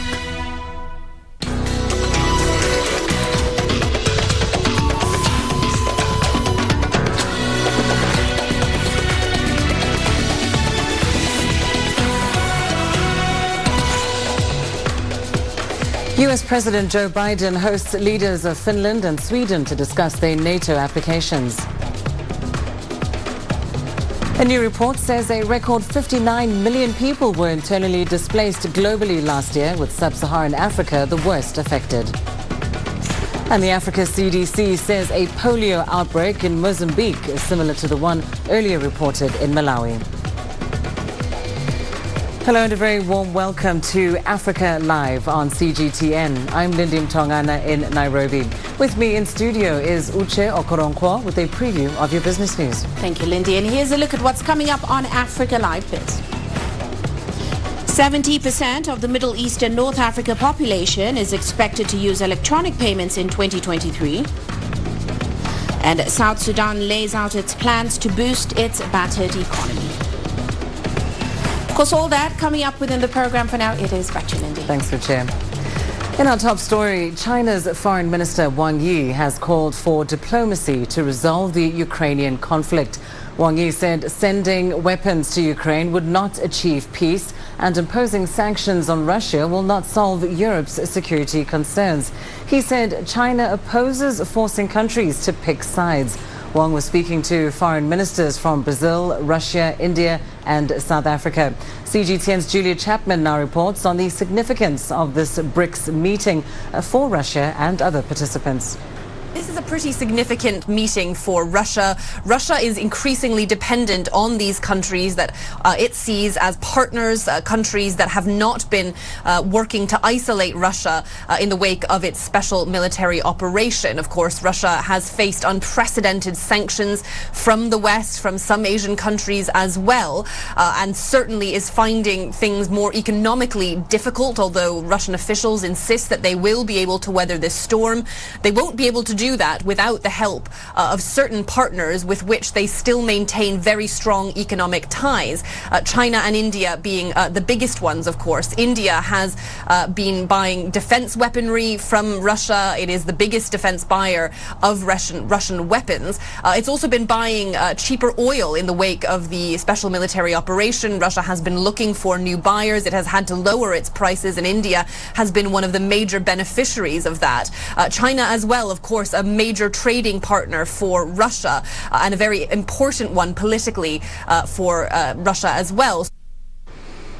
US President Joe Biden has met with the leaders of Sweden and Finland at the White House to discuss their NATO applications. The two nations set aside their long-standing neutrality and moved to join the NATO alliance on Wednesday in response to Russia's special operation in Ukraine. Finnish President Sauli Niinisto said Finland was open to discussing Turkey's concerns over its accession application to NATO, adding that the country was ready to commit to Ankara's security.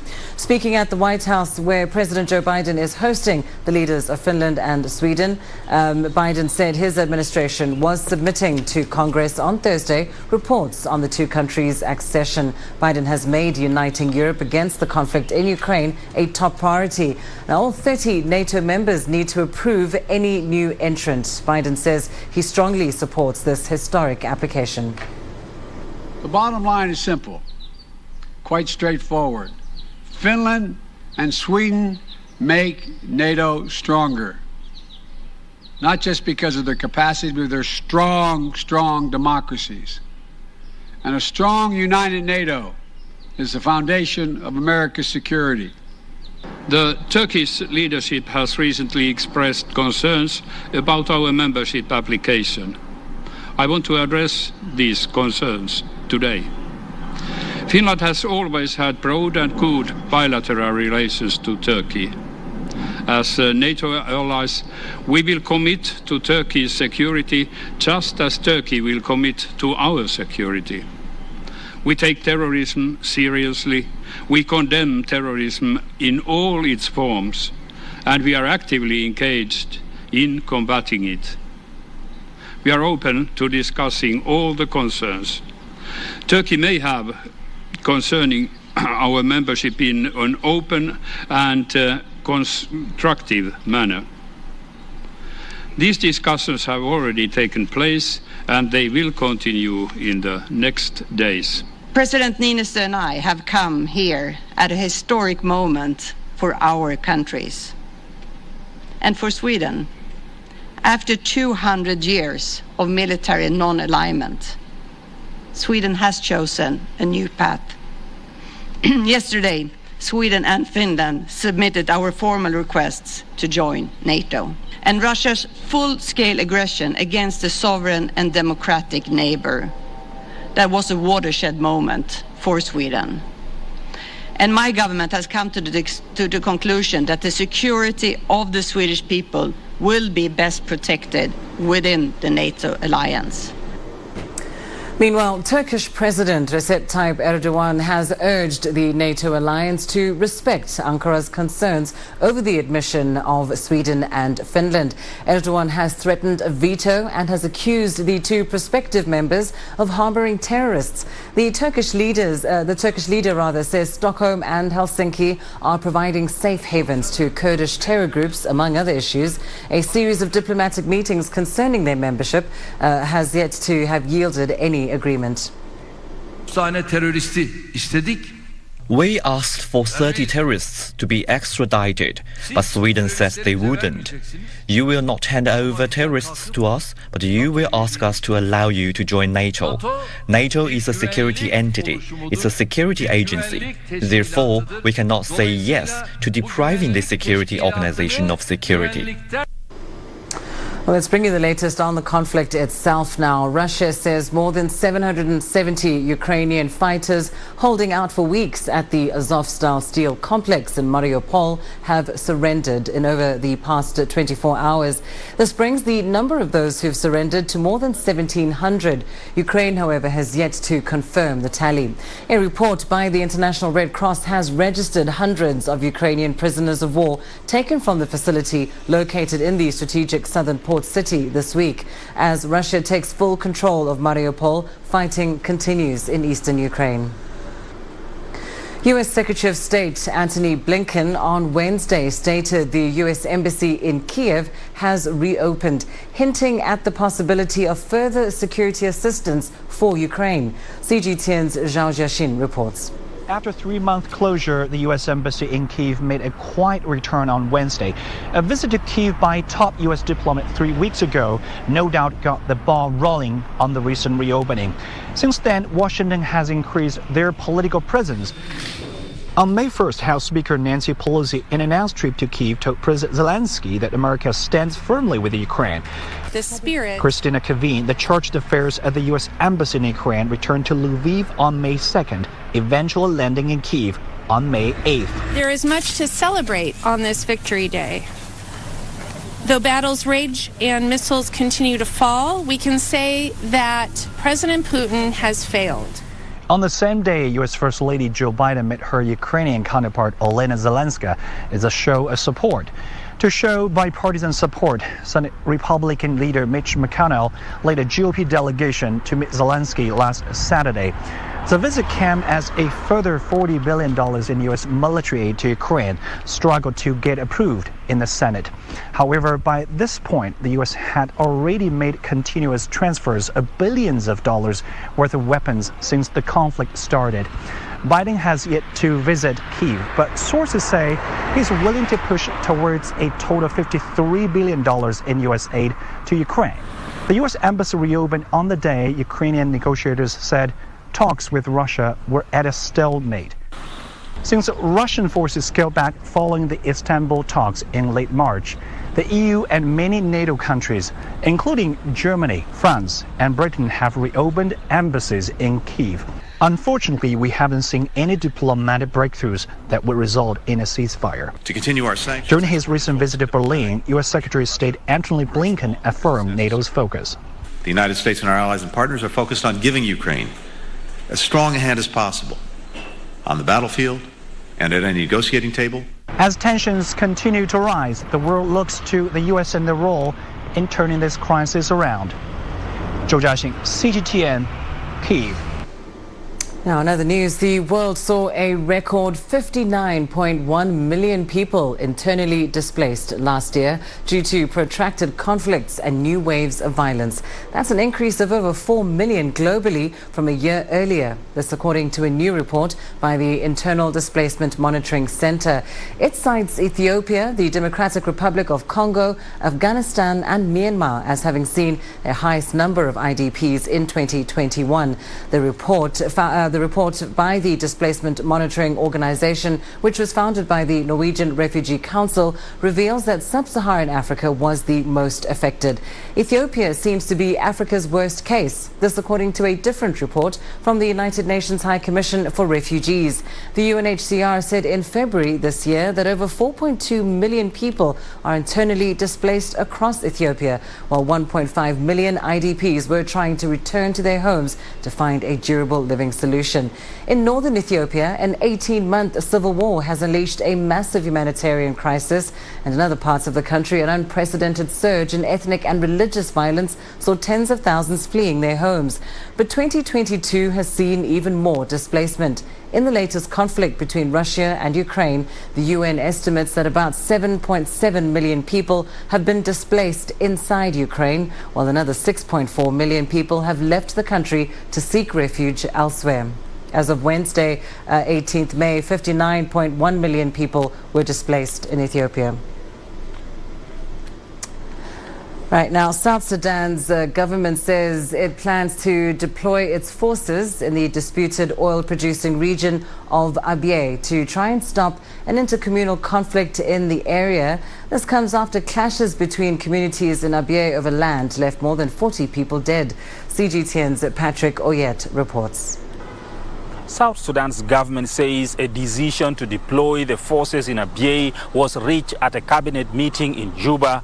Recent intercommunal violence has killed more than 40 people and displaced thousands. Fighting broke out as a result of land dispute among communities that neighbor each other. According to authorities in the area, some of the attacks were carried out by the Sudanese Mesiria community. South Sudan's government has formed an investigation committee headed by one of the country's 5 vice presidents. The investigation committee need to be strengthened so that they can continue with so that the two parties can continue to maintain law and order until that time when the investigation committee presents its report to the cabinet so that the cabinet can give all the necessary directives on the situation. The UN is warning that the violence threatens the current calm between Sudan and South Sudan over Abyei. Abyei is an oil-rich area at the border between South Sudan and Sudan. The area is claimed by both countries and it is currently jointly administered by Juba and Khartoum. Patrick Oyet, CGTN, Juba, South Sudan. Now, several suspected cases of monkeypox have been reported in the United Kingdom, Portugal and Spain. In the United States, the Massachusetts Department of Public Health says it's confirmed a single case of monkeypox virus infection in a man who had recently traveled to Canada. The outbreaks are raising alarm because the disease mostly occurs in West and Central Africa and only very occasionally spreads elsewhere. Nigeria has recorded 15 monkeypox cases this year since the disease's re-emergence in the country in September 2017. In the past 4 years, the country recorded more than 500 cases and 8 deaths. Monkeypox is a virus that causes fever symptoms as well as a distinctive bumpy rash. The virus spreads through close contact, both in spillovers from animal hosts and, less commonly, between humans. The Africa Centers for Disease Control and Prevention says several cases of monkeypox outbreaks in Africa have actually been contained during the COVID pandemic. According to the acting director of the Africa CDC, Ahmed Ogwel Omar, the outbreaks in Europe and the United States are a concern. Well, earlier we spoke to Dr. Bharat Pankhania on the matter. He is a senior clinical lecturer at the University of Exeter Medical School. Here's what he had to say. Well, we should always be on our guard and watchfulness. As you said in your report, this is predominantly found in Central Africa and West Africa. The reservoir for the virus is, we think, monkeys and rodents, meaning rats. But what we are seeing is a consequence of human beings going into animal territory. And as a result of humans going into animal territory, they pick up this virus. And then the other bit is international travel. So they find it in Central or West Africa, and then they bring it to other parts of the world. First thing, we need to keep away from animal sources of this infection and be careful about keeping exotic pets like Gambian pouched rats, which some people like to keep.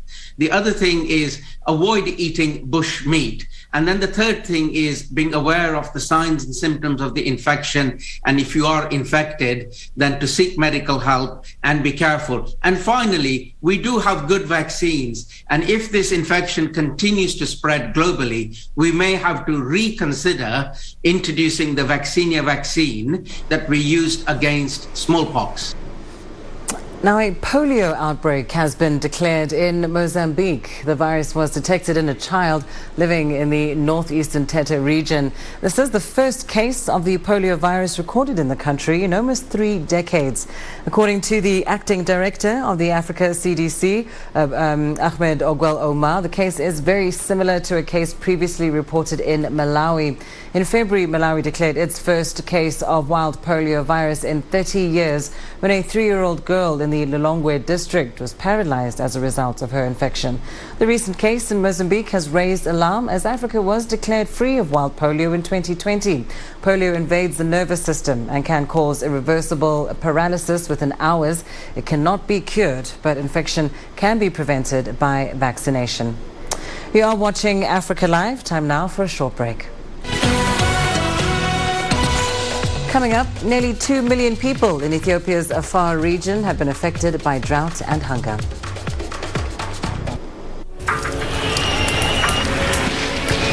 So this is it. I'm just about to be shot. Tents here, bottles are being thrown as they do so. There are about 3 critical bridges here in Malawi. That's one of them. We're going to cross that bridge. As you can see behind me, police forces who are replying with gas. Gas just came in. Tear gas, so it's all begun now. Divisions leading the charge into West Mosul have brought us here. Just got to be careful here with some gunshots. This is where most of the fighting has been concentrated. Is the front line now after 9 days of fighting? We're about 2 to 3 kilometers from the front line. Within clear view of this front line position.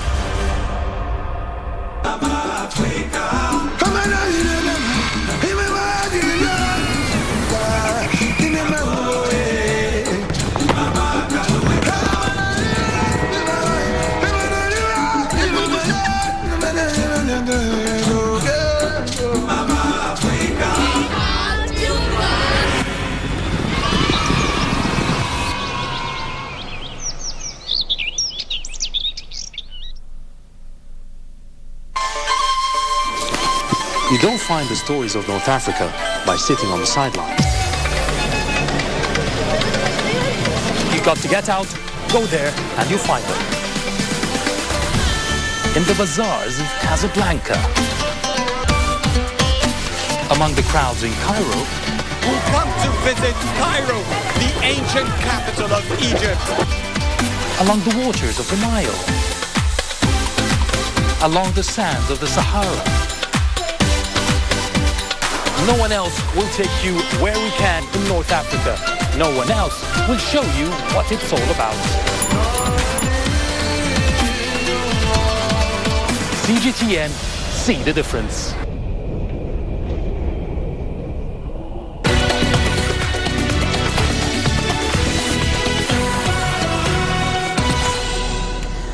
We start in Ethiopia now, where the Afar region is facing several humanitarian emergencies.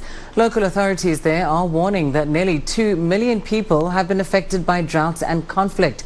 Now, this has led to mass displacement as well as increased hunger and suffering that has pushed many families to the brink. CGTN's Enoch Sokolia has more. In the Afar region in northeast Ethiopia, hunger is biting. At Dupti Hospital, malnourished children are battling for their lives. Most of them have been referred here from across the region, and the number of those arriving at the medical facility when already severely malnourished continues to rise. Doctors here say the number has shot up from 5 cases a week in January 2022 to 35 cases a week in May 2022, a 600% increase. All this has happened because of displacement and drought in the region. And this has resulted in children suffering from malnutrition. On top of that, there is a shortage of clean water in this area. According to local authorities, an estimated 1.7 million people in this region are affected by drought and conflict. Latest local government figures show that over 330,000 people have been newly displaced since January 2022. Among them are over 74,000 children under the age of 5 and 19,000 pregnant and lactating women. Dr. Teklu says the nutrition situation in Afar is worsening. He says admission of children under the age of 5 for acute malnutrition is 23% higher from January to March 2022 compared to the same period in 2021. We treat children by using a ready-to-use therapeutic feeding program, and it is life-saving, and it is helping us a lot. On top of that, for admitted patients with complicated cases, we give them milk and other medication. UNICEF says it's rehabilitating boreholes and providing emergency water tracking services besides medication to help ease the suffering. Nutrition is on top of our agenda. In Afar, the malnutrition rates were very high before this crisis, and now they're very, very high. So we are responding with nutrition supplies and also nutrition services. The entire Horn of Africa is experiencing the worst drought in decades, and aid agencies have been consistently calling for more support as they try to assist those most affected. Enoch Sikoli, CGTN, Nairobi. Mali on Sunday announced its withdrawal from the G5 Sahel. The country's junta also announced that it will quit a West African anti-jihadist force after it was blocked from assuming the presidency of the regional group made up of Mauritania, Chad, Burkina Faso and Niger. CGTN's Jane Kyo has more details. Mali's departure from the G5 Sahel security force has deepened its isolation after its neighbors hit it with sanctions in January over perceived foot dragging in restoring civilian rule. The country's diplomatic relations with Western allies, including former colonial power France, have also deteriorated. The opposition of some G5 Sahel states to Mali's presidency is linked to the maneuvers of an extra-regional state desperately seeking to isolate Mali. From this situation, the government of the Republic of Mali deduces a loss of decision-making autonomy, instrumentalization and serious dysfunction of the G5 Sahel bodies, in particular the Conference of Heads of State and the Executive Secretariat, whose annual work program and 2022 budget have still not been adopted by the institution's Council of Ministers. The government's decision has been welcomed by Malians who denounced discrimination and lack of respect for Mali by other G5 Sahel members. Mali's security is today assured by our forces. It is not the G5 Sahel forces that are working at this level. Even the aid that we should be receiving from the G5 Sahel has remained an empty promise, not only from France, but also from France's other partners. We therefore welcome the decision taken by the transitional authorities of our country. I congratulate President Amisi for this decision, which only strengthens us further in our respective convictions. Somalian leaders, however, say authorities should undertake negotiations and remain within the group. It is important that people understand that countries are obliged to work together. There are agreements that Mali has signed with these countries.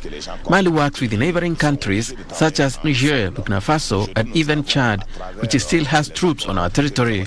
But the negotiations will be done bilaterally, country by country, so that we can continue to do this work. The G5 Sahel includes Mauritania, Chad, Burkina Faso and Niger. It was launched in 2014 with an anti-jihadist force added in 2017. The group's heads of states were supposed to assemble in Bamako in February to see Mali assume the G5 presidency. But the Malian junta says this meeting, quote, has not taken place nearly 4 months later. Jean Keo, CGTN. The United Nations Assistant Secretary General for Africa says terrorism and insecurity continue to spread in the Sahel, devastating the lives of millions of people. While speaking at the Security Council, Martha Ama-Akia-Pobi believes that the future generation will also pay the price. The UN official says countries in the region need to step up efforts to uphold and protect human rights. The leader of the Rights and Resources Initiative also spoke to the UN Security Council and addressed issues of stability and reconciliation. Now more than ever, countries in the region need to step up efforts to uphold and protect human rights. Uprooting terrorist groups who are often deeply enmeshed or embedded within communities is uniquely challenging in the Sahel and has rendered counter-terrorism operations immensely difficult to carry out. But if civilians fall victim to such operations, those very efforts are going to be pointless. Stability will only be achieved if foreign and national governments can move beyond counterterrorism and divert a greater share of resources toward reconciliation, dialogue, and tangibly improving vulnerable people's livelihood. It's been 6 months since the Sudanese military seized power and suspended the transitional agreement with civilian leaders. Widespread demonstrations followed the coup on a nearly daily basis, and dozens of people have been killed and injured. Western countries moved to increasingly isolate Sudan as they stopped foreign aid, sending the country's economy into freefall. Many internal and international initiatives have failed to put Sudan's economy back on track and restore the country's stability. Nabo Mohadin reports now from Khartoum. It's been a volatile 6 months in the country. The unrest has paralyzed Sudan's economy. The prices are skyrocketing. No one can afford the high cost of living. Every day I spend $6 on bread only. Nonetheless, other household expenses. The situation was at least stable before the coup. We need solutions, not promises. The United Nations Integrated Transition Assistance Mission in Sudan, UNITAMS, the African Union, AU, and the Intergovernmental Authority on Development, IGAD, have launched a tripartite initiative to facilitate talks between Sudanese stakeholders. Talks to resolve the political crisis in Sudan will be held in this month. Sudanese people are hoping the United Nations